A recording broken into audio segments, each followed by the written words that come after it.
हाँ जी विद्यार्थियों, स्वागत है आप सभी का अपने YouTube channel global science academy में। I am Mannu Kumar and in this video we will continue the video just before it. Let's start the video.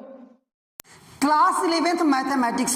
आज हम लोग इस वीडियो में किस एक्सरसाइज के प्रश्नों का डिस्कस करने वाले हैं, कौन से लेसन का डिस्कस करने वाले हैं, ये सारे क्वेश्चंस आप थंबनेल को देख करके ही समझ गए होंगे और तभी तो आप वीडियो को क्लिक किए हैं कि हम इस चीज़ को जाने। अर्थात आई कैन से डेट मैं डायरेक्टली आपको बता देना चाहूँगा कि हम लोग आज जिक्र करने वाले हैं एक्सरसाइज 1.3 का क्लास 11th का। तो देखिए, जैसे कि पहले दिन ही जैसे मतलब हमने सेट का पहला प्रश्नावली किया 1.1, तो वहीं पर मैंने आपको बताया था कि इसमें चाहे कोई भी प्रश्नावली हो, कोई स्पेसिफिक या फिर कोई अलॉट ऑफ आपका बेसिक कंसेप्ट नहीं है, केवल थोड़ी बहुत बातें हैं उस प्रश्नावली से, उस एक्सरसाइज से रिलेटेड जिनको आपको जानना है। तो इसी चीज़ को, इसी आप पैटर्न को फॉलो करते हुए ये आपका जो प्रश्नावली 1.3 है वो भी आपके बुक में दिया हुआ है। तो हम लोग चलेंगे, पहले थोड़ी सी कुछ बात समझ लेंगे, उसमें एक्स्ट्रा 2 3 4 टॉपिक, और इसके बाद से डायरेक्टली हम लोग चलेंगे आपका प्रश्नावली 1.3 का क्वेश्चन नंबर 1 पर। तो चलिए स्टार्ट करते हैं पहला बेसिक कंसेप्ट।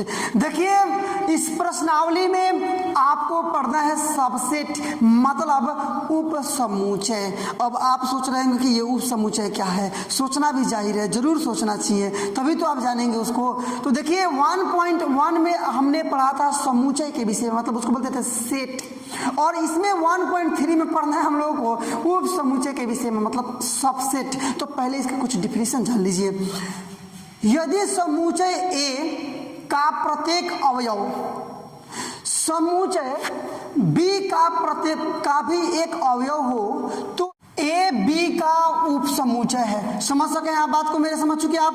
अब चलिए इस चीज को मैं थोड़ा एग्जांपल देकर के आपको समझाना चाहूंगा। ये तो आपका डिफिनीशन रहा, थोड़ा एग्जांपल देख लीजिए। जैसे मान लीजिए दो एग्जांपल मैं आपको दे रहा हूँ, 2 एग्जांपल लिखित और एक मौखिक, 3 एग्जांपल्स इसके लिए मैं आपको दूंगा। तो पहला एग्जाम्पल है कि मान लीजिए ए का आपको दे दिया है यहाँ पर कि 1 2 3 4 दे दिया ना, दे दिया। आप बी बराबर दे दिया है, क्या बी बराबर आपका दे दिया 1 2 3 4 5 6। ये पहला एग्जाम्पल। देखिएगा, इसमें 1 है तो इसमें 1 है। देखिए कह क्या रहा है कि ए का प्रत्येक अवयव, मतलब ए का चाहे कोई भी अवयव हो उसका बी में होना चाहिए, तभी जो ए है वो बी का उप समुच्चय मतलब सबसेट होगा। 1 है तो 1 है, 2 है तो 2 है, 3 में भी है, 4 है इसमें तो उसमें 4 है। मतलब ए में जितने भी अवयव हैं वो सब बी में है ना, इसका मतलब ए बी का उप समुच्चय है। इसका मतलब क्या हुआ कि ए बी का उप समुच्चय है। आया बात समझ में। और इसके अलावा ये दूसरा आपका ए बराबर हो गया 1 2 9 आपका हो गया, और बी बराबर आपका हो गया 1 2 3 4 5 6 एनीथिंग, कुछ भी लिख रहे हैं। ये मत समझिए कि हम रट करके लिख रहे हैं, चाहे आपको यही चीज़ एकदम डायरेक्टली लिखना है। मैं केवल दिखाना चाह रहा हूँ कि इसमें ए है 1 है तो इसमें भी 1 है, इसमें 2 है तो इसमें भी 2 है, इसमें 3 है तो इसमें भी 3 है। इसका मतलब इसमें 9 है ना, इसमें 9 नहीं है। इसका मतलब कि यहाँ पर जो ए है वह बी का ये उप समुच्चय नहीं है। नहीं बात समझ में आ गया ना। तो इसीलिए इसका डिफिनीशन है कि वह यदि समुच्चय ए का प्रत्येक अवयव बी में भी हो तो ए को बी का उप समुच्चय कहा जाएगा। देखिए कितना आसान चीज है, लग नहीं रहा है कि आप 11th का मैथमेटिक्स बना रहे हैं, आईएससी क्लास आप ज्वाइन किए हुए हैं। ये तो रहा लिखित फॉर्म, एक आप जान लीजिए एक मौखिक फॉर्म। सपोज दैट कि इस क्लास में जिसमें मैं पढ़ा रहा हूँ, आपका वीडियो जिसमें शूट हो रहा है, इस क्लास में सपोज दैट कि मान लीजिए कि 10 केवल लड़के हैं, क्लास 11th के केवल 10 लड़के हैं, क्लास 11th के ही हैं और 10 लड़के हैं।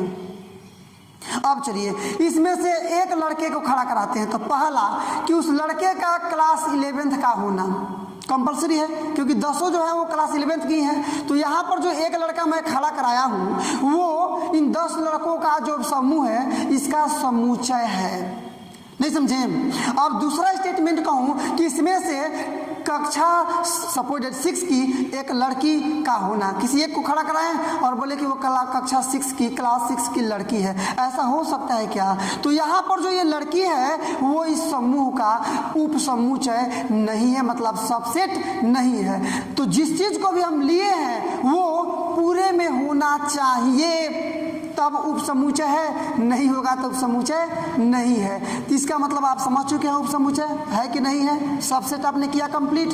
अब देखिए इससे रिलेटेड कुछ इसका प्रॉपर्टी जान लीजिए। इससे रिलेटेड कुछ प्रॉपर्टी मैं आपको बता देना चाहूंगा। देखिए क्या बोला, किसी समुच्चय ए में उप समुच्चयों की संख्या 2 to the power m होती है, जहां n नंबर ऑफ ए है, मतलब ए में अवयवों की संख्या है। अच्छा, मैं ये क्यों लिखवा रहा हूं? तो आपके प्रश्नावली 1.3 में डायरेक्टली क्वेश्चन नंबर 5 आप जाकर के देख भी सकते हैं, सेम टू सेम यही क्वेश्चन है। ये बेसिक कंसेप्ट आपको बड़े पैमाने पर अलग से नहीं मिलेगा। मैंने क्या किया है कि जो अंदर आपके सारे क्वेश्चन है जिसको बनाना है उसी के प्रोसेस को हमने छांट करके बाहर निकाल दिया और उसको मैं समझा दे रहा हूँ। और जैसे ही आप उस चीज़ को समझ जाएंगे तो प्रश्नावली का जो प्रश्न है वो आप खुद से बनाने के लिए केपेबल हो जाएंगे, आपके पास इतनी शक्ति पावर आ जाएगी। आइए ट्राई टू अंडरस्टैंड। इस स्टेटमेंट को पहले ध्यान से समझिए, बोलना इसका मतलब क्या है। किसी समुच्चय ए में उप समुच्चयों की संख्या 2 to the power m होती है, जहाँ m नंबर ऑफ ए है, मतलब ए के अवयवों की संख्या है। अब इसको मैं एक एग्जांपल देकर के समझा रहा हूँ कि मान लीजिए ए बराबर आपका है 1 2 3। सपोज दैट ये 3 अवयव हैं ए में, ये समुच्चय है, समुच्चय है ना। तो इसके कितने उप समुच्चय होंगे, मतलब ए के उप समुच्चयों की संख्या, उप समुच्चयों मतलब सबसेट्स की संख्या देखिए कई को होगा। तो एक चीज इसमें भी बहुत बड़ा लर्निंग है, यहीं पर बहुत सारे क्वेश्चंस आपके बनेंगे। चाहे कोई भी समुच्चय हो, उसका पहला समुच्चय होता है, उप समुच्चय होता है फाई, इसको बोलते हैं रिक्त समुच्चय। क्या बोलते हैं, मेरे साथ बोलिए, रिक्त समुच्चय। इम्पटी लिखवाया भी था मैं 1.1 को पढ़ाते समय, इम्पटी समुच्चय, इसको इम्पटी बोलेंगे सेट इसको। और यहाँ पर ये कहा जाएगा इम्पटी सबसेट। तो पहला ये हो गया।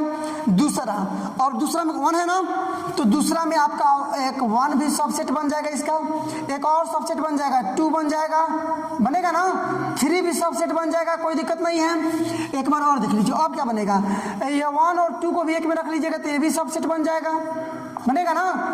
2 और 3 को भी एक में रख लीजिए, ये भी सबसेट बन जाएगा। या 1 और 3 को रख लीजिए, ये भी आपका सबसेट बन जाएगा। या डायरेक्टली 1 2 3 तीनों को रख लीजिए तो ये भी आपका सबसेट बन जाएगा।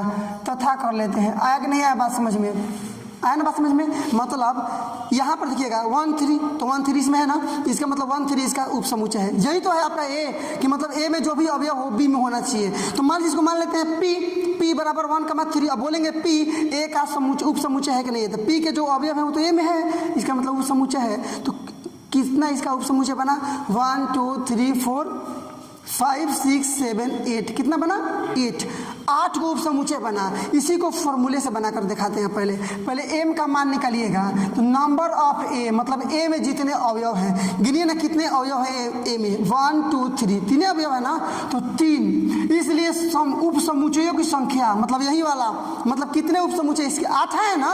अब इसी 8 को मैं फॉर्मूला पर लाकर दिखा रहा हूँ, मतलब उप समुच्चयों की संख्या। क्या फॉर्मूला है आपके पास, 2 to the power m रखिएगा, तो 2 का पावर 3 है ना, m का मान 3, मतलब 2 गुणे 2 गुणे 2 मतलब क्या हो जाएगा, 8 हो जाएगा ना। इसको हम लोग काउंट किए थे, 1 2 3 4 5 6 7 8, ये भी 8 आया था। इन दोनों का यूज है। मैं बार बार इन सारे चीज़ों का जिक्र इसलिए कर रहा हूँ कि आपका कॉन्फिडेंस पूरी तरह से स्ट्रांग हो जाए और आप इस चीज़ को समझे कि ये आखिरकार है क्या। ठीक है ना, यहाँ तक कंप्लीट।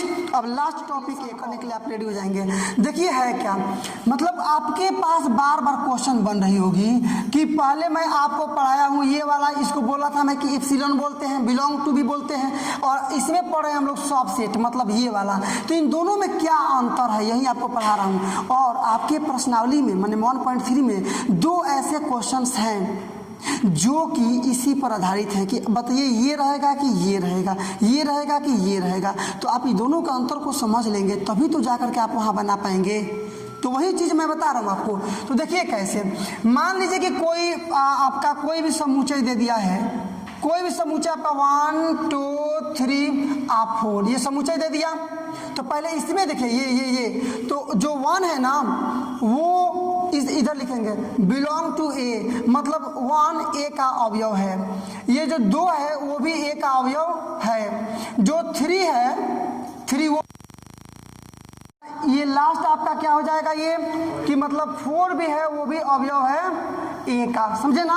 तो ये तो रहा आपका एप्सिलॉन का यूज।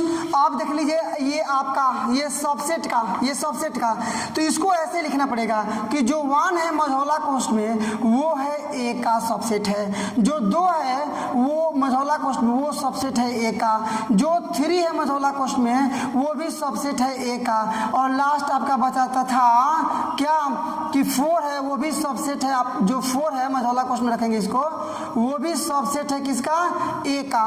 तो इस प्रकार से दोनों में अंतर हुआ था। आप क्या आपका निष्कर्ष क्या बन रहा है कि यदि स्पेशल अलग अलग होगा तो ये अवयव है ऐसे लिखेंगे, अब मझौला कोष्ठ में लिखेंगे तब वो समुच्चय होगा। इस पर आधारित क्वेश्चन है कि कब ये लिखेंगे और कब ये लिखेंगे। ये मझौला कोष्ठ में रहेगा, देख सकते हैं सब जगह मझौला कोष्ठ लगाए हैं, मतलब मीडियन कोष्ठक है तभी ये उपसमुच्चय है। तो आप समझ चुके हैं। अब बनाएंगे हम लोग क्वेश्चन नंबर 1। ये तो बनाते हैं क्वेश्चन नंबर 1। पहले इसके इंस्ट्रक्शन को देखिए क्या बोल रहा है कि रिक्त स्थानों में प्रतीक ये सबसेट या नॉट सबसेट, मतलब उपसमुच्चय या उपसमुच्चय नहीं, भर कर सही कथन बनाए, मतलब कब समुच्चय है कब समुच्चय नहीं है। इसके लिए मैं एग्जांपल तो आपको बहुत ज़्यादा समझा चुका हूँ। आइए देखते हैं। केवल डायरेक्टली हम लोग सोल्यूशन बना रहे हैं, समझ लीजिए इस सबका हम लोग सोल्यूशन ही बना रहे हैं। देखिएगा 2 है तो 2 इसमें है, इसमें 3 है तो उसमें 3 है, इसमें 4 है तो उसमें 4 है, इसका मतलब ये समुच्चय है। आंसर कंप्लीट, यही आंसर है आपका। इसमें देखिए इसमें ए है, इसमें ए है नहीं है ना, इसका मतलब ये उस समुच्चय नहीं है। नंबर 3 पर आइए। एक्स क्या है? आपके विद्यालय के कक्षा 11वीं का विद्यार्थी, एक विद्यार्थी माने आपके मान लीजिए क्लास है तो उसमें का एक 11वीं क्लास का विद्यार्थी और इधर क्या है आपके विद्यालय का एक विद्यार्थी। क्या समझे आप? आपके विद्यालय है मान लीजिए कि 11 तक ले चाहे 12 तक ले है तो एक विद्यार्थी 11th क्लास का, आप विद्यालय का सब विद्यार्थी। तो क्या जो विद्यालय के सारे विद्यार्थी हैं उसमें से क्लास 11th का एक विद्यार्थी है तो है ना, क्योंकि मान लीजिए कि केवल उसमें मतलब विद्यालय है। अब विद्यालय में से किसी भी एक लड़के को खड़ा करिएगा तो उसी विद्यालय का लड़का होगा ना। इसी प्रकार से उस विद्यालय का कक्षा 11वीं का एक विद्यार्थी, उस विद्यालय के जितने भी विद्यार्थी है उसका विद्यार्थी मतलब उसमें का एक विद्यार्थी है। यहाँ भी आप क्या लिखेंगे तो आपका अवयव रहेगा, मतलब ये आपका सेट रहेगा, सबसेट रहेगा। आगे देखिए एक्स किसी समतल में स्थित वृत्त, माने किसी समतल में स्थित वृत्त है, इसमें किसी भी समतल में स्थित बहुत सारा वृत्त खींच लीजिए, वृत्त है। और इधर क्या है कि मतलब समतल में स्थित वृत्त है लेकिन उसकी त्रिज्या 1 सेंटीमीटर है। तो इधर बहुत सारा वृत्त है और इधर जो भी वृत्त है उसका त्रिज्या केवल 1 सेंटीमीटर है। तो क्या इधर जितना वृत्त आप खींचे हैं वो इसमें है? नहीं है, क्योंकि इधर केवल 1 सेंटीमीटर त्रिज्या वाला वृत्त है। इधर 1 सेंटीमीटर, 2 सेंटीमीटर, 5 सेंटीमीटर, 10 सेंटीमीटर, अनंत मतलब कितना सेंटीमीटर वाला वृत्त है। तो इधर जो सारे वृत्त हैं वो सब इसमें नहीं है, इसमें केवल 1 सेंटीमीटर वाले वृत्त है। मतलब यहाँ पर इधर वाले का समुच्चय नहीं है। हाँ, यदि उल्टा होता ना, इसको लास्ट में लिखा होता, इसको पहले लिखा होता, मतलब ये पहले होता ये बाद में होता, तो 1 सेंटीमीटर त्रिज्या वाला वृत्त है तो फिर वृत्त ना है तो वो हो जाता, लेकिन यहाँ पर नहीं है। नंबर अगला 5वां पर आइए। किसी समतल में स्थित एक त्रिभुज किसी समतल में स्थित एक आयत। ये क्या? समतल में जो भी त्रिभुज है उस आयत में से कोई होगा, आयत होगा, वो आयत तो कभी नहीं होगा। इधर केवल आयत है, इधर केवल त्रिभुज है, मतलब यही इधर केवल आयत है, इधर केवल त्रिभुज है। तो इसमें का जितना भी त्रिभुज है इस आयत में थोड़े ना है, ये कैसे हो सकता है? मतलब यहाँ भी आपका ये सबसेट नहीं होगा। अगला देख लीजिए। किसी समतल में स्थित एक समबाहु त्रिभुज, मतलब इधर है इस केवल समबाहु त्रिभुज है, इधर किसी समतल में स्थित एक त्रिभुज है। तो इधर समतल में स्थित त्रिभुज है, केवल त्रिभुज है, सारे प्रकार के समबाहु त्रिभुज, विषमबाहु त्रिभुज, समद्विबाहु त्रिभुज, न्यून कोण त्रिभुज, अधिक कोण त्रिभुज, समकोण त्रिभुज सब है, और इधर केवल समद्विबाहु त्रिभुज है। तो क्या ये जो समद्विबाहु त्रिभुज है इधर सारे त्रिभुजों में रहेगा? जरूर रहेगा, क्योंकि इधर सारे त्रिभुज हैं, समबाहु विषमबाहु समद्विबाहु सब चीज, और इधर केवल समबाहु है। तो जो समद्विबाहु त्रिभुज है वो इस त्रिभुज में का है, इसलिए यहाँ पर ये क्या लिख देंगे कि यहाँ पर सबसेट है। और लास्ट में देखिए x एक सम प्राकृत संख्या है। कैसी संख्या है? सम प्राकृत संख्या है। और इधर क्या है? एक पूर्णांक है। प्राकृत संख्या सम प्राकृत में क्या होगा? 2 4 6 8 डॉट डॉट डॉट। अब पूर्णांक में क्या होगा? 0 1 2 3 4 5 6 7 8। इधर केवल -1 -2 -3 ही ना आएगा। तो इसमें जितने भी आ रहे हैं 2 4 6 8 सब पूर्णांक में आएंगे ना। तो जितना भी प्राकृत संख्या है वो सब पूर्णांक में आते हैं, इसलिए यह भी क्या है? तो सबसेट है। क्वेश्चन नंबर 1 आपने किया कंप्लीट, केवल खाली जगहों को भरना था। अब हम लोग देखेंगे इसका क्वेश्चन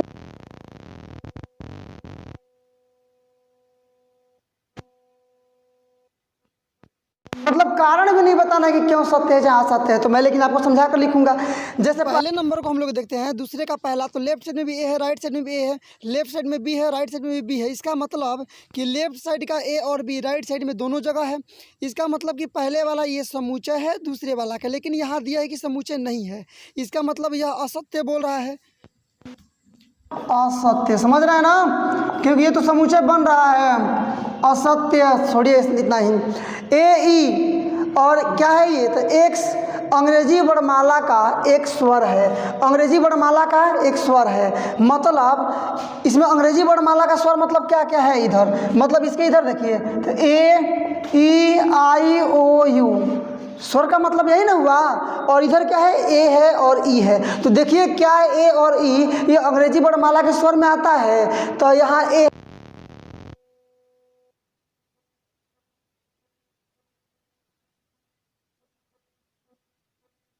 मतलब आपका तो सत्य, इसका सॉल्यूशन हो जाएगा आपका क्या? सत्य। समझना होगा आपको ऐसे ही। नंबर 3 पर चलिए, 1 2 3, तो इधर है 1 2 5, इधर 3 है, इधर 2 है, इसमें 2 है नहीं है ना। इसका मतलब ये वाला इसका उपसमुच्चय नहीं है, क्योंकि इसमें 2 है, इधर 2 नहीं है। और समुच्चय का डिफिनेशन, उपसमुच्चय का डिफिनेशन तो यही है कि ये इसका प्रत्येक अवयव इसमें होना चाहिए। तो इसमें 2 है, इसमें 2 नहीं है, इसका मतलब उपसमुच्चय नहीं है। तो ये उपसमुच्चय नहीं है, लेकिन ये कह रहा है, इसका मतलब असत्य कह रहा है। ऐसे काटा होता तब सत्य होता, क्योंकि उपसमुच्चय नहीं है। तो इसका सॉल्यूशन हो जाएगा असत्य। क्या हो जाएगा? तो असत्य। अगला देखिए, ए जो है वो उपसमुच्चय है, ए बी सी में है कि नहीं है? तो यहाँ ए है, तो इसमें ए है ना, इसका मतलब ये भी उपसमुच्चय है, क्योंकि ए है तो यहाँ ए है। इधर वाला में अंदर में ए है, तो इधर वाले के भी अंदर में ए है ना, तो उपसमुच्चय हुआ। तो ये कह रहा है कि हाँ हुआ। इसका मतलब ये क्या है आपका? तो ये सत्य बोल रहा है। अगला देखिए नंबर 5, जो ए है ना वो अवयव है इसमें का नहीं, ये असत्य है। जैसे ना कि जो ए है ये ऐसे बनाया होता ना कि समुच्चय है किसका? ए बी सी का, तो ये सत्य है। अच्छा है, केवल ए लेकर कैसे लिख दिया होता कि ए बी सी, तो ए बी सी, तो ये भी सत्य है। मतलब सॉरी ऐसे लिखता तो आप, तो ए जो है वो उपसमुच्चय है इसका, यहाँ अकेले जो ए है वो अवयव है इसमें का, यहाँ ऐसे ही बना दिया है, मतलब उपसमुच्चय बना दिया है। आप कह रहा है कि अंदर है, तो ये तो असत्य बोल रहा है। असत्य बोल रहा है ना ये, क्योंकि इसको या तो ऐसे देना चाहिए था, यदि ये लगाया है बिलोंग टू लगाया है तो एक वे स्पेशल अकेले रखना चाहिए था। वीडियो के स्टार्टिंग में सबसे नीचे में आपका बताया था कंसेप्ट में कि इसके अकेले होगा तो ये लगेगा, अब मझौला कोष्ठ में होगा तो ये लगेगा। समझे ना, ये लगा दिया है, केवल मझौला कोष्ठ में रखा है, तो सत्य बोल रहा है ये।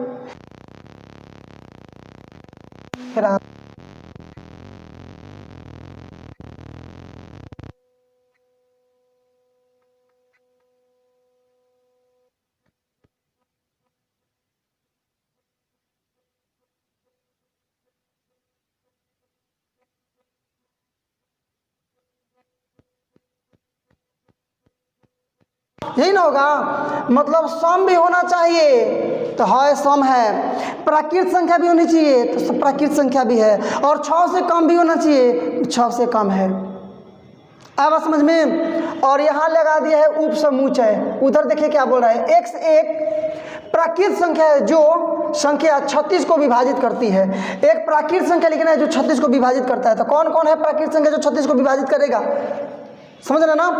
1 है, 2 है, 3 है, 4 है, 5 नहीं 6 है, 7 नहीं 8 नहीं 9 है, 10 11 12 है। ये सब संख्याएं करेंगी ना, डॉट डॉट और भी संख्याएं हैं जो 36 को विभाजित करेंगी। इधर 2 है तो इधर भी 2 है, इधर है 4 तो इधर भी 4 है। इसका मतलब ये उपसमुच्चय है ना, उपसमुच्चय। तो ये बोल रहा है कि हाँ यहाँ देखिए उपसमुच्चय है। इसका मतलब ये क्या बोल रहा है कि ये सत्य है। आया बात समझ में? ये समझाने के लिए है, आपको इतना लिखने की आवश्यकता नहीं है। तो क्वेश्चन नंबर 2 आपने किया कंप्लीट। केवल सत्य और सत्य बताना था। देखिए 20 क्लास में और ऐसे क्वेश्चन सत्य सत्य बताना कौन नहीं कर लेगा। आपने भी किया, बहुत बहुत धन्यवाद आपका। अब क्वेश्चन नंबर 3 को भी कीजिए मेरे साथ मिल करके। अब आपका क्वेश्चन नंबर 3 मिलाइए। स्टेटमेंट है कि मान लीजिए कि ए 1 2 ये के में है जी। मान लीजिए कि ये अकेले एक ये अकेले है, ये अकेले है। मान लीजिए कि ए है तो ए है, सब ए है, ये है। निम्नलिखित में से कौन सा कथन सही नहीं है और क्यों? इसमें से केवल उसी को लिखना है कि जो सही नहीं है। और सही नहीं है तो बताना है कारण कि क्यों सही नहीं है। सही यदि है तो लिख देंगे सत्य है, और सही नहीं है तो लिखेंगे सत्य नहीं है। कारण बताएंगे क्यों सत्य नहीं है।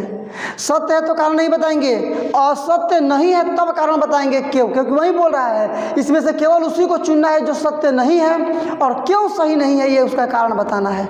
आया बात समझ में? तो देखिए जैसे पहला देखिएगा आप, तो ये जो ये 3, 4 ये उपसमुच्चय है ए का, ये असत्य है। क्या है जी? मतलब सत्य नहीं है, सत्य नहीं है। क्यों सत्य नहीं है? तो क्योंकि देख लीजिए यही कारण है इसका सत्य नहीं होने का।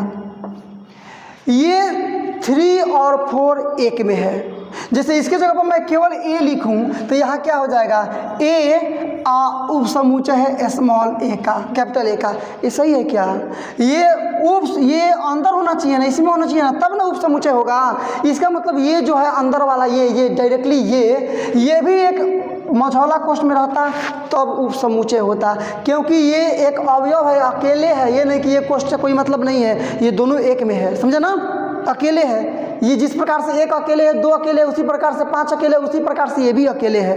तो 1 2 5 है, ये इन दोनों को चाहिए। इसको लिखिएगा, सब मझौला कोष्ठ में रहेगा तो अभी जाकर के उपसमुच्चय होगा। तो यह उपसमुच्चय नहीं है, ऐसा होता तो उपसमुच्चय होता, मतलब सत्य नहीं है। क्योंकि क्या कि 3, 4 ये जो दिया है आपका एक एलिमेंट्स, ऐसे होता ना, ऐसे तब ये होता ए होना चाहिए। ये कारण हो गया क्यों असत्य है। नहीं आया बात समझ में? यही बात मैं नीचे समझाया था आपको बेसिक कंसेप्ट में सबसे लास्ट में। अब नंबर इसका 2 देख लीजिए। ये 3, 4 ये अवयव है ए का, ये सत्य है। क्योंकि मान लीजिए इसके जगह पर ए रखे हैं तो इसके जगह पर ए रखिएगा तो ए एलिमेंट्स है ए का, तो ये तो सही है। और सही बात है, या तो समुच्चय होगा नहीं तो उपसमुच्चय होगा, मतलब अवयव होगा नहीं तो उपसमुच्चय होगा। तो उपसमुच्चय ऐसा होगा तब होगा, मतलब ये असत्य था। इसका मतलब जब ये लगा दिया उपसमुच्चय, ये सबसेट की जगह पर सेट लगा दिया तो इसका मतलब ये हो गया, ये तो सत्य हो गया। मतलब ये आपका सत्य है। इसमें कारण नहीं लिखेंगे, असत्य होगा तब कारण लिखेंगे। यहाँ देखिए, हाँ ये सत्य है। यही बात मैं यहाँ समझाया हूँ कि ये होना चाहिए तब सत्य होगा। तो यहाँ है ये जो अवयव है मझौला कोष्ठ में है, ये दोनों एक ही में है। बार बार यही मैं समझाने का प्रयास कर रहा हूँ। तो ये मझौला कोष्ठ में है, इसलिए क्या है आपका कि सत्य है। अगला देख लीजिए, ये वाला ये भी सत्य है। ए जो है 1 जो है वो अवयव है ए का, जहाँ पर मतलब जिस प्रकार से ये हो रहा था तो ए है ना, 1 तो ए में है, इसका मतलब ये सत्य है, कोई दिक्कत नहीं है, सत्य है। अगला देख लीजिए 1 ये नहीं, सत्य नहीं है, ये उपसमुच्चय बोल रहा है। तो मान लीजिए कि 1 मझौला कोष्ठ में होता तब ना ये उपसमुच्चय होता, तो मझौला कोष्ठ में नहीं दिया है और लिख दिया है कि उपसमुच्चय है। तो ऐसा कैसा होगा? मैंने लिख देंगे कि सत्य नहीं है, सत्य नहीं है। असत्य नहीं है तो कारण लिखना पड़ेगा। तो लिखेंगे कि क्योंकि, मिला लीजिएगा, तो क्योंकि ये देखिए ये मतलब ये जो ये है ये ऐसा होना चाहिए ना जी, होना चाहिए नंबर ये भी कंप्लीट आपका। अगला यहाँ आइए, ये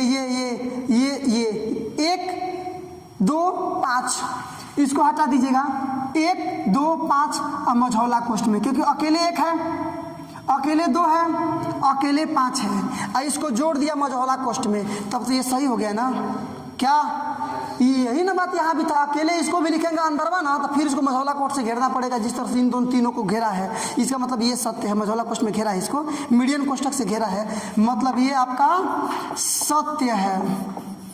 अगला देख लीजिए, नंबर इसका 7, ये असत्य है, क्योंकि एक जो है वो अवयव है, ये तो फिर ये जब ये सत्य हुआ तो ये दोनों सत्य कैसे हो जाएगा, क्योंकि सेम चीज़ यही है, यहाँ उपसमुच्चय है, यहाँ एप्सिलॉन है, तो दोनों सत्य थोड़े हो जाएगा। ये सत्य हो चुका है, इसका मतलब ये सत्य नहीं होगा। और सच्चाई भी है, क्योंकि अकेले 1 होता, अकेले 2 होता, अकेले 5 होता, तब एलिमेंट्स होता है, A का एलिमेंट्स होता।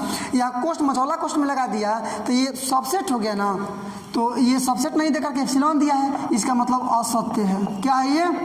असत्य है, क्योंकि कारण लिख सकता अपने मन से कि ये 1, 2, 5 समझ रहे हैं ना, ये उप समुच्चय है ए का, मतलब ये वाला चीज लिख दिए।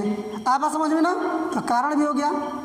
आइए यहाँ देखिए, 1 2 3 ये तीनों उप समुच्चय है ए का। ये कहाँ से? ये देखिए 3 और 4 ये एक में है, ये दोनों का मतलब एक के हुआ।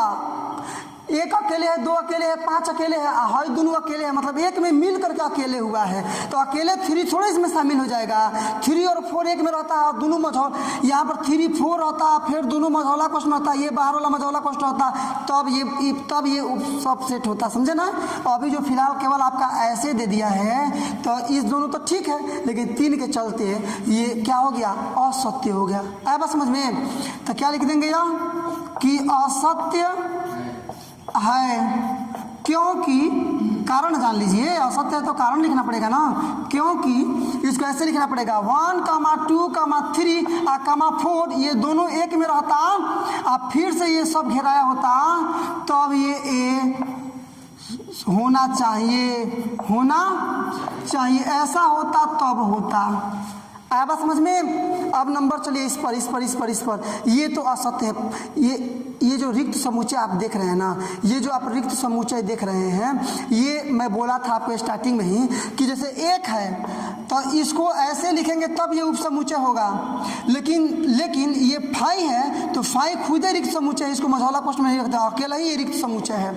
आया बात समझ में? मतलब ये क्या है, कहाँ गया ये वाला ना, ये वाला, हाँ तो ये उपसमुच्चय है ना, उपसमुच्चय, ये उप समुच्चय है डायरेक्टली 5, यहाँ ये समुच्चय में दिया है, देख रहे हैं ना, मतलब इप्सिलॉन में दिया, ए का अवयव है। आप देखिए सकते हैं क्या ए में कहीं 5 है? क्या ए में कहीं 5 है? नहीं है ना। ये कह रहा है कि अवयव है, कहाँ अवयव है? नहीं अवयव है ना, मतलब असत्य है, असत्य है। क्यों असत्य है? तो क्योंकि उसमें है ही नहीं, मतलब 5 क्या ए में नहीं है। अच्छा ऐसे भी लिख सकते हैं कि ए में केवल इतना ही है। आया बात समझ में? नंबर 10, हाँ ये सही है। रिक्त समुच्चय कोई भी समुच्चय होगा, 5 उसका एक उप समुच्चय होता है, कोई भी समुच्चय होगा 5 उसका एक उप समुच्चय होता है, तो ये सत्य है, मतलब इसको क्या लिख देंगे? सत्य है। अगला देख लीजिए, हाँ ये आइए, ये कोष्ठ में कर दिया है, कोष्ठ में थोड़े ना 5 अकेला ही एगो समुच्चय होता है किसी का भी। अभी हम लोग वही ना देख रहे हैं, अकेले ही समुच्चय, ये लगा दिया मझौला कोष्ठ में, यहाँ मझौला कोष्ठ नहीं रहेगा। 5 एक ऐसा मतलब नंबर बन रहा है जो अकेले ही उप समुच्चय होगा ए का, चाहे किसी भी का, तो ये भी असत्य है। क्या होगा? ये असत्य है। कारण लिख देंगे क्योंकि अकेले 5 ही हो जाएगा आपका उप समुच्चय ए का, क्योंकि ये सत्य है, समझे ना, ये वाला सत्य है, इसलिए ये ऐसा लगा दिया, मझौला कोष्ठ में असत्य हो गया। मतलब क्वेश्चन नंबर 3 भी हमने किया कंप्लीट। अब हम लोग देखेंगे इसका क्वेश्चन नंबर 4। अब हम लोग करेंगे क्वेश्चन नंबर इसका 4। मिलाइए क्या है क्वेश्चन नंबर 4 में डायरेक्टली हम लोग सोल्यूशन देखेंगे। क्वेश्चन आप लिखना चाहें तो अलग से लिख सकते हैं, ये इतना आपका क्वेश्चन है, लेकिन मैं सोल्यूशन लिख दिया हूँ, इसका मतलब डायरेक्टली मैं सोल्यूशन बना रहा हूँ, ठीक है ना। इसका इंस्ट्रक्शन क्या बोल रहा है कि निम्नलिखित समुच्चयों के सभी उप समुच्चयों को लिखिए। तो उप समुच्चय को लिखना मैंने बेसिक कंसेप्ट में भी आपको सिखाया, कई बार मैंने सिखाया कि किसी भी समुच्चय का उप समुच्चय कितना हो सकता है, कैसे लिखेंगे, यही ना आप इसको जान चुके हैं। पहले इसका देखिएगा, इतना का उप समुच्चय, उप समुच्चय बराबर इसका उप समुच्चय क्या होगा। तो पहले जान लीजिए कि फाई जो है ना वो किसी भी समुच्चय का उप समुच्चय है, रिक्त समुच्चय इसको लेते हैं। और उसके बाद ये स्वयं मतलब ये भी अपने आप का उप समुच्चय होगा। पहला आंसर कंप्लीट। आप जान चुके हैं बेसिक कॉन्सेप्ट में आपको मैंने बहुत डीपली बताया है कि कैसे होता है कि मतलब ए बराबर मैं लिखा था वैल्यू और सारा मैं उप समुच्चय उसका निकाल कर आपको दिखाया था। यहाँ आइएगा तो इसका उप समुच्चय मिला लीजिएगा आप अपने हिसाब से। पहले तो इसका फाई किसी का भी रहता है, उसके बाद से ए इसका उप समुच्चय हो जाएगा, उसके बाद से बी इसका उप समुच्चय हो जाएगा, उसके बाद से ए तथा बी दोनों स्वयं भी अपने आप का उप समुच्चय होगा। आगे बात समझ में। यहाँ आइए, इसका उप समुच्चय बराबर फाई तो रहेगा ही रहेगा, इसके बाद से 1 हो सकता है उप समुच्चय, हो सकता है क्या होगा ही 2 भी उप समुच्चय होगा, 3 भी अपने आप का उप समुच्चय होगा। ओके ना, 1 2 ले लीजिए। अब 1,2 भी उप समुच्चय है, 2,3 ले लीजिए, 2,3 भी उप समुच्चय है, कमा 1 तथा 3 भी हो जाएगा ना, 1 तथा 3 भी उप समुच्चय है ना। तथा लास्ट आपका बच रहा है यहाँ पर 1 2 3 पूरा 1 2 3 टोटल अपने आप का उप समुच्चय रह जाएगा। आप चाहे तो यहाँ तथा जोड़ सकते हैं, अच्छा लगेगा। यहाँ भी तथा जोड़ सकते हैं, डिपेंड योर सेल्फ, ठीक है, चलेगा ना। इस प्रकार से आपको लिखना। एक और बचा है तो ये तो स्वयं का स्वयं में ना होगा, केवल फाई का फाई रह जाएगा क्योंकि और कोई संख्या तो है नहीं। तो इसमें आपको यही करना था, इनके लिए उप समुच्चय लिखना था। इसको मैंने बेसिक कंसेप्ट में ही इसका जिक्र मैंने कर दिया था। आप में से बहुत सारे लोगों ने उसको बहुत अच्छी तरह से समझा भी था, उसी को मैंने पूरा किया। आपका आंसर कंप्लीट। क्वेश्चन नंबर 5 मिलाइए, क्या है आपका क्वेश्चन नंबर 5। देखिए तो यहाँ मैंने क्वेश्चन लिखा है, क्योंकि छोटा सा क्वेश्चन इसके सॉल्यूशन को समझाना पड़ेगा आपको, इसलिए मैंने लिखा है। तो यहाँ इसका सॉल्यूशन देख लीजिएगा। पीए के कितने अवयव हैं यदि एक का मान केवल फाई है, मतलब एक रिक्त समुच्चय दिया, मतलब कितना रिक्त समुच्चय होगा, यही ना। तो रिक्त समुच्चयों की संख्या निकालने के लिए मैंने फॉर्मूला लिखवाया था 2 to the power m लिखवाए थे। तो यहाँ पहले देखिएगा नंबर ऑफ ए लिखिए, ऐसे लिखिए कि चूंकि ये क्या दिया है, ए बराबर फाई। अब फाई का मतलब क्या, रिक्त समुच्चय। जब कोई समुच्चय में कोई अवयव रहेगा ही नहीं तब फाई लेते हैं ना। एक अवयव होगा तब फाई और वो अवयव लेते हैं, 2 होता है। मतलब यहाँ पर निकालिएगा नंबर ऑफ ए, मतलब ए में कोई अवयव है तो 0। अरे ए में कोई अवयव नहीं है तभी तो केवल 5 है। अब मान लीजिए 2 रहता तो क्या होता, एगो फाई होता, एगो 2 होता, एगो फाई का 2 होता, दोनों होता ना। इसका मतलब अवयव की संख्या 0 है। तो लिख लीजिएगा, नहीं इसका मतलब कि इसमें ए का जो है एलिमेंट्स 0 है। अब पीए में कितने अवयव है फॉर्मूला लगा दीजिए। तो इसलिए पीए के अवयवों की संख्या बराबर फॉर्मूला क्या था, 2 का पावर m, मतलब 2 का पावर m का मतलब इसी को तो m बोलते हैं ना, इसी को m बोलते हैं। बेसिक कंसेप्ट में आप लिखे थे, मतलब 0 किसी भी संख्या का पावर। हम देखेंगे क्वेश्चन नंबर 6, काफी आसान क्वेश्चन, बिलीव नहीं कर सकते हैं आप। अभी जब जी मैंने क्वेश्चन नंबर 6 का भी सॉल्यूशन नहीं बताया, बिलीव नहीं कर सकते इतना आसान क्वेश्चन हो सकता है, लेकिन है वाकई में सच्चाई है, रियलिटी है। देखिए क्या करना है, बोल क्या रहा है, निम्नलिखित को अंतराल रूप में लिखिए। देखिए अंतराल रूप में कैसे लिखेंगे, तो यदि ऐसे है तो इसका मतलब ये होता है, यदि ऐसे है तो इसका मतलब ये होता है, और यदि मान लीजिए ऐसे करके ऐसे है इसका मतलब ये बड़ा कोष्ठ है, ऐसे करके ऐसे है इसका मतलब इधर से बड़ा कोष्ठ। नहीं समझे क्या आप, मतलब इज इक्वल टू है और is greater, is less then का मतलब ये, इज ग्रेटर देन का मतलब ये, इज लेस देन का मतलब ये, is less than is equal to मतलब समझ गए आप। मतलब निकालिएगा अंतराल रूप, इतना का अंतराल, डायरेक्टली हम लोग बना रहे हैं सॉल्यूशन, मिला लीजिएगा क्या बना रहे हैं हम लोग, सॉल्यूशन। तो इतना का अंतराल रूप बराबर, देखिए ना ये x जो है ना, x एक रियल नंबर है, यही अंतराल आपका दिया है। -4 is less than x, is greater than is equal to, is less नहीं, x is greater than is -4 और x is less than is equal to 6। तो पहले तो ये -4 है ना, तो -4, लेकिन जो x का मान है, मतलब ये कौन है, ये चिन्ह है ना, इसका मतलब केवल एक छोटा कोष्ठ, ये बराबर है, उसके बाद 6 कमा दे करके, और ये बराबर भी है ना, इसका मतलब ये वाला, इस चीज़ को आप समझिएगा। जैसे यहाँ पर देखिएगा तो -12 है ना, तो -12 पहले लिख दीजिए कमा, ये बाद में कितना है 10 है ना, -10, तो -10 लिख दीजिए। अब आइए यहाँ पर is less than is greater then ना, मतलब x इज ग्रेटर देन, तो ये छोटा कोष्ठ लगा लीजिए, ये भी कहीं बराबर नहीं ना है, इधर से इधर का कोष्ठ लगा लीजिए। मेरी बात को समझने का प्रयास कीजिए। इतना का अंतराल, मैं थोड़ा आपको आराम से समझाऊंगा। अंतराल रूप बराबर, देखिए मैंने क्या कहा कि आपका रहेगा, यदि ये वाला चिन्ह रहेगा तो स्मॉल कोष्ठ लगाएंगे, ये वाला चिन्ह रहेगा इधर से स्मॉल कोष्ठ लगाएंगे, ये वाला यदि बराबर कर दिया रहेगा तो इधर से बड़ा कोष्ठ लगाएंगे, और इस पर यदि बराबर किया होगा तो इधर से बड़ा कोष्ठ लगाएंगे। नया बात समझ में बस हो तो गया, यही मैं बोल रहा हूँ।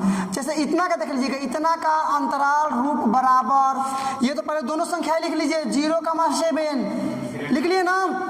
अब यहाँ देखिए पहले क्या है, तो x is greater than is equal to, तो इसका मतलब ये वाला लगेगा ना।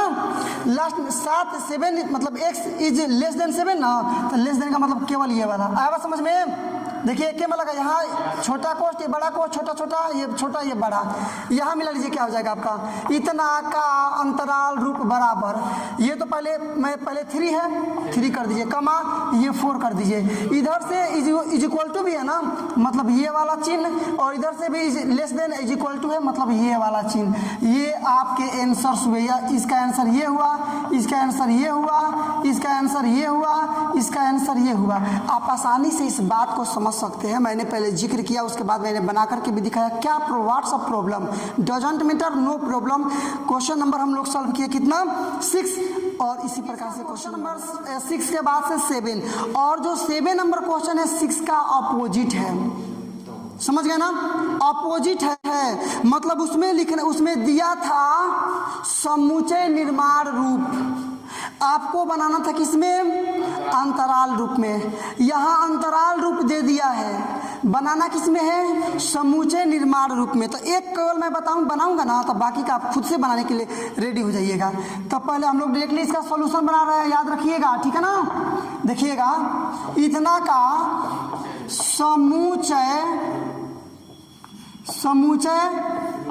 निर्माण रूप बराबर, क्या लिख देते जी, जैसे लिखे वहाँ वैसे लिखेंगे। पहले देखिए ना, ये यहाँ मिला लीजिएगा, यहाँ मिला, यहाँ मिला लीजिए। देखिए क्या है, जैसे कि x अवयव है r का, और उसके बाद यहाँ यही खेल है, ये तो सब में रहेगा। देखिए ना, ये वाला सब में है, x और x अवयव रियल नंबर है, x और x क्या है तो रियल नंबर है, x क्या है रियल नंबर है, ये वहाँ भी सब में रहेगा, यही पर खेल है। इसका मतलब छोटा कोष्ठ, इसका मतलब बड़ा कोष्ठ। आया बात समझ में ना, आया बात समझ में ना। वही काम यहाँ करेंगे, मतलब पहले x लेंगे, और x है रियल नंबर है ना, और कमा है इसलिए कमा कर दिए। अब यही सजाना है, ये छोटा कोष्ठ है ना, x लिख दीजिए, ये छोटा कोष्ठ है ना, तो केवल ये छोटा कोष्ठ आएगा। इधर से भी छोटा कोष्ठ है ना, केवल ऐसे छोटा कोष्ठ है, ऐसे छोटा कोष्ठ आएगा, ठीक है ना। पहले क्या है -3, अब बाद में क्या है 0। आपका पहला आंसर कंप्लीट। क्या दिक्कत है आपको समझने में, कोई दिक्कत है? इधर से मतलब ये क्लोज कर दिया आपका मझौला कोष्ठ, एनी प्रॉब्लम, कोई दिक्कत? ऐसे ही चेंज, अच्छा इसको फिर से ऐसे चेंज करना होगा तो वही ना करेंगे। ये पहले -3 आज 0, तो -3 0 कर देंगे। पहले ये केवल इक्वल टू नहीं है, केवल आपका ये वाला सूचक है तो यहाँ ये वाला सूचक लगा देंगे, ये वाला है तो ये वाला कर देंगे, आसानी से हो जाएगा। यहाँ देखिए, इसका भी निर्माण समुच्चय निर्माण रूप बराबर, पहले तो x है क्या, तो एक रियल नंबर है, ठीक है ना। अब x का मान लिख दीजिए, यहाँ बड़ा कोष्ठ है तो x is greater than is equal to, इधर से रहेगा, ये भी बड़ा कोष्ठ है तो फिर x is less than is equal to, है ना। पहले रहेगा 6 और बाद में रहेगा 12, मिला पा रहे हैं आप। और यहाँ रहेगा कॉमन, कॉमा, इसको कर दिए छोटा मझौला कोष्ठ में, आपका आंसर कंप्लीट। कितनी मज़ेदार क्वेश्चन है, कोई इसमें ताकत लगाने की आवश्यकता नहीं है, कोई विशेष बड़ा इंटेंशन नहीं, कोई स्ट्रॉन्ग स्टेटमेंट नहीं, बिल्कुल सरल सिंपल आसान तरीका, आसान प्रश्न और आसान सॉल्यूशन। जानिए इसको देख लीजिए, इसका समुच्चय निर्माण रूप बराबर, पहले तो ये रहेगा ही रहेगा, x है क्या, तो x एक रियल नंबर है। अब चलिए x का मान, यहाँ देखिए x का मान ना पहले ये चिन्ह देखिए, छोटा क्वेश्चन ना तो is greater than, x is greater than, ये बड़ा क्वेश्चन ना तो is less than is equal to, पहले है आपका 6 मिला लीजिए, पहले है आपका 6 तो यहाँ 6, बाद में 12 तो यहाँ 12 कर देंगे क्लोज, ये भी आपका आंसर हो गया। नहीं आया? नंबर लास्ट देखिए, इतना का समुच्चय निर्माण रूप बराबर एक्स है क्या तो रियल नंबर है, ये ना कमा कर दीजिए, ये आपका बीच में एक्स, ये क्या है बड़ा क्वेश्चन ना तो is greater than is equal to, ये क्या इधर से छोटा क्वेश्चन ना तो इज केवल लेस देन, छोटा क्वेश्चन है, और पहले लिख देंगे -23 और बाद में लिख देंगे केवल 5, ये भी आपका आंसर कंप्लीट। इसी के साथ आपने क्वेश्चन नंबर 7 किया कंप्लीट। बहुत मज़ा आ रहा है, पता नहीं आपको क्या फील हो रहा है, लेकिन मुझको तो बनाने में बहुत इंटरेस्ट है और आनंद आ रहा है ऐसे क्वेश्चंस को बनाने में। उम्मीद है कि आप भी मेरी बात को समझ पा रहे होंगे, और नहीं समझ पा रहे हैं तो प्लीज़ आपसे रिक्वेस्ट है, एक एक शब्द को, एक एक टॉपिक को, एक एक लाइन को ध्यान से अपना कॉन्सेंट्रेशन स्ट्रॉन्ग करके समझने का प्रयास करें, ट्राई टू अंडरस्टैंड। हो जाइए तैयार, अब लगभग लास्ट सेशन में हम लोग चल रहे हैं, सेशन का आपका लास्ट स्टेज चल रहा है, केवल 2 क्वेश्चन बचे हैं, लेकिन 2 मिनट का ही काम है, क्योंकि छोटे छोटे क्वेश्चन है, आप समझ सकते हैं मेरी मानसिकता को। देखिए बोल क्या रहा है, पहले क्वेश्चन नंबर 8 को समझने का प्रयास कीजिए। निम्नलिखित में से प्रत्येक के लिए आप कौन सा सार्वत्रिक समुच्चय प्रस्तावित करेंगे, जिसमें पहला है कि समकोण त्रिभुज का समुच्चय और दूसरा है कि समद्विबाहु त्रिभुज का समुच्चय। इस क्वेश्चन को मैं अपने भाषा में समझाना चाहूँ, हम लोग अपने भाषा में समझना चाहें तो मैं आपको ऐसे समझाऊंगा कि इन दोनों के बदले में कोई एक स्टेटमेंट लिखिए, कोई एक समुच्चय लिखिए जिसमें दोनों आ जाएं, मतलब जिसमें समकोण त्रिभुज का समुच्चय भी आ जाए और जिसमें समद्विबाहु त्रिभुज का भी समुच्चय आ जाए। आप हमारी बात को समझ चुके होंगे। करना क्या है, मतलब इन दोनों के बीच में एक लाइन में आपको एक कोई समुच्चय बनाना है। हम डायरेक्टली लिख देते हैं कि समतल में स्थित कोई त्रिभुज, और समतल में स्थित कोई भी त्रिभुज लीजिएगा, समतल में स्थित एक त्रिभुज, अब एक त्रिभुज में वो हो दोनों आ सकता है, समकोण त्रिभुज भी आ सकता है, समद्विबाहु त्रिभुज भी आ सकता है, क्योंकि समकोण सारे जितने त्रिभुज हैं सारे त्रिभुज को एक समतल में ले लिए तो दोनों नहीं आ सकता है उसमें। मतलब डायरेक्टली मैं लिख दूंगा यहाँ पर आपके सॉल्यूशन में क्या दोनों के लिए कि दोनों, यहाँ इसी को पूरा कर देंगे कि सार्वत्रिक मतलब दोनों के लिए सार्वत्रिक समुच्चय होगा। क्या लिख देंगे कि दोनों के लिए सार्वत्रिक समुच्चय होगा, और डैश कर देंगे, मतलब क्या होगा तो बना लेते हैं x और x है ना जी, ऐसे करके बना लेते हैं। x क्या है तो जहाँ x एक समतल में स्थित त्रिभुज है, त्रिभुज आया बात समझ में ना, और क्लोज हो गया आपका आंसर। मतलब पूछ क्या रहता है एक बार और जान लीजिए, आपको एक समुच्चय लिखना है ये वाला जिसमें दोनों बातें, समतल में स्थित त्रिभुज, समतल में मैंने सारे त्रिभुज संसार में जितने अभी तक त्रिभुज ज्ञात है सारे त्रिभुज को समतल में डाल दिए। जब सारे त्रिभुज को समतल में डाल दिए तो उसी में समकोण त्रिभुज भी होगा, पक्का है, उसी में आपका समद्विबाहु त्रिभुज होगा, समबाहु त्रिभुज होगा, न्यूनकोण त्रिभुज होगा, अधिकोण त्रिभुज होगा, तो उसमें सब होगा। इसलिए एक के बारे में हम लोग त्रिभुज को ले लिए, त्रिभुज में दोनों त्रिभुज आ जाएंगे। आ चुके हम लोग क्वेश्चन नंबर लास्ट, आपका क्वेश्चन नंबर 9 मिला। ये क्या है, बोल रहे कि समुच्चय ए आपका इतना है, एक 1 3 5, बी है आपका 2 4 6 और सी है आपका 0 2 4 6 8 है ना। इन तीनों समुच्चय ए बी तथा सी के लिए प्रदत्त है, मतलब निम्नलिखित में से कौन सा सार्वत्रिक समुच्चय के लिए जा सकते हैं। मतलब आप ऐसे समझिए, मतलब एक इस चारों में से कोई एक ऐसा मत समझिए कि ऑब्जेक्टिव क्वेश्चन है, डायरेक्टली आप समझिए कि ऑब्जेक्टिव क्वेश्चन है जिसमें आपको चुनना है।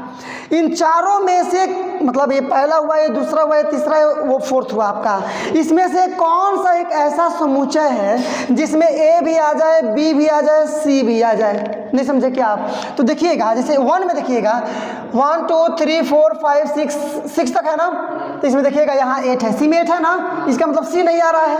ये दोनों तो आ जा रहे हैं 1 3 5, तो 1 3 5 इसमें है, 2 4 6 भी है, लेकिन उसमें 8 जो है ना वो इसमें नहीं है, इसका मतलब पहला वाला नहीं होगा। ये तो दूसरा तो रिक्त समुच्चय, इसमें कोई अवयव ही नहीं, इसलिए इसको डायरेक्टली छोड़ दीजिए। यहाँ तीसरे में आइए, तीसरे में देखिएगा तो 1 से लेकर के 10 तक है, ये मतलब उसमें 1 3 5 भी है ना, 2 4 6 भी है इसमें, है ना, 0 2 4 6 8 भी है ना। लास्ट मतलब इसमें ये तीसरे वाले में तीनों समुच्चय आ जा रहा है, स्पष्ट है ना। नंबर चौथे में देखिएगा तो 8 तक है, 8 तक है ना जी। देखिए 1 2 3 4 5 6 7 8 तक है, लेकिन इसमें 0 नहीं है, 1 से स्टार्ट है, इसमें 0 है, सी में 0 है। यहाँ देखिएगा तीसरे में तो 0 भी है, 1 है, मतलब सारा इसमें आ जा रहा है, तो यही ना सही आंसर होगा, क्योंकि वही पूछ रहा है कि मतलब जिस समुच्चय में ये तीनों समुच्चय आ जाए। तो लिखेंगे स्पष्ट है कि इतना, मतलब 3 नंबर में ए बी सी तीनों समुच्चय आ रहे हैं और आंसर आपका हो जाएगा डायरेक्टली।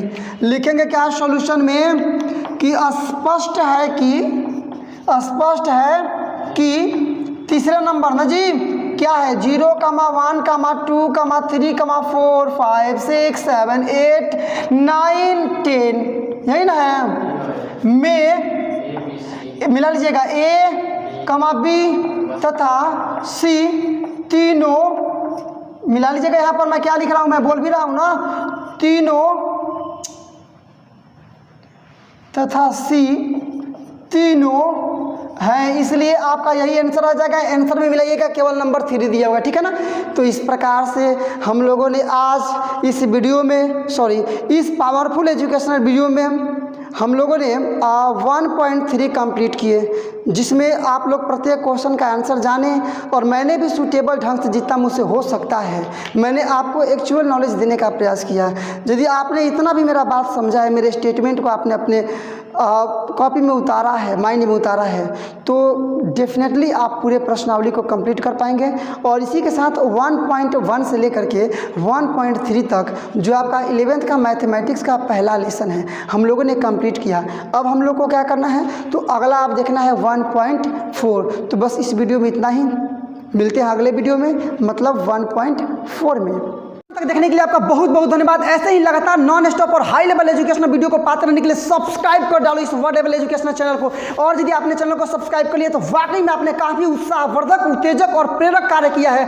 अब एक काम और आपको करना है, लाइक करो इस वीडियो को, ताकि पता चले कि दुनिया को इस प्रकार की वीडियोज लाइक हैं। और इसके बाद से all your social media group like WhatsApp, Facebook, Instagram इत्यादि पर शेयर करो इस वीडियो को, ताकि पता चले कि दुनिया को अब पता चले कि इस प्रकार के एजुकेशनल वीडियो अब यूट्यूब पर आने स्टार्ट हो गए हैं। और बोर्ड एग्जामिनेशन की तैयारी करने वाले विद्यार्थी घर पर बैठ करके ही उत्साहवर्धक और संतोषजनक तैयारी कर सकते हैं। तो चलिए आज के लिए बस केवल इतना ही, मिलते हैं अब अगले वीडियो में कुछ नए प्रश्न के साथ, कुछ नए एनर्जी के साथ, कुछ नए मुद्दे के साथ। तब तक के लिए बेस्ट ऑफ लक, जय हिंद।